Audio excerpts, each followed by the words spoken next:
எழுதியிருக்கேன். இல்லாததால் சரிதானே? பார்த்துக்கிடுங்க.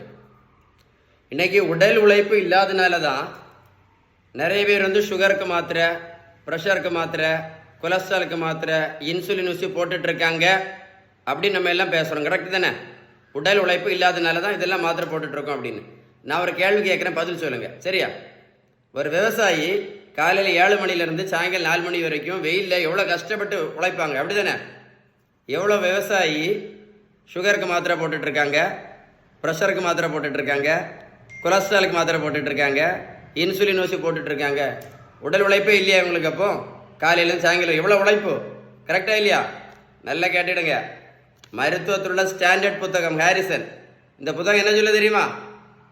சுகர், ப்ரெஷர், கெட்ட கொலஸ்ட்ரால், ஃபேட்டி லிவர், இந்த 4க்குமே ஒரே ஒரு காரணம் தான். அதுதான் இன்சுலின் ரெசிஸ்டன்ஸ்.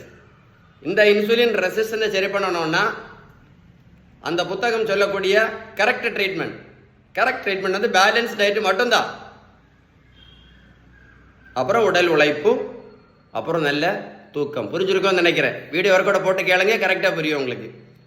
உங்களுக்கு பேலன்ஸ் டயட் பற்றி ஏதாவது டீட்டெயில்ஸ் வேணும்னா கண்டிப்பாக இந்த நம்பரில் கால் பண்ணி பேசுங்க. உங்களுக்கு யாருக்கா ஹெல்ப் பண்ணணும்னு விருப்பம் இருந்தால் இந்த வீடியோ ஷேர் பண்ணி கொடுத்தீங்கன்னா டெய்லி காலையில் வாக்கிங் போவாங்க இல்லை, அவங்களுக்கெல்லாம் இது ஒரு அவேர்னஸ் வீடியோவாக இருக்கும். கண்டிப்பாக ஷேர் பண்ணி கொடுங்க. உங்களுக்கு ஏதாவது பர்சனல் டீட்டெயில்ஸ் வேணும் அப்படின்னா கமெண்ட்ஸில் குட்னு டைப் பண்ணுங்கள். கண்டிப்பாக உங்களுக்கு ரிப்ளை பண்ணுங்க. ஓகேவா? வீடியோ யூஸ்ஃபுல்லாக இருந்துச்சா? Stay tune. குட்னு டைப் பண்ணுங்கள்.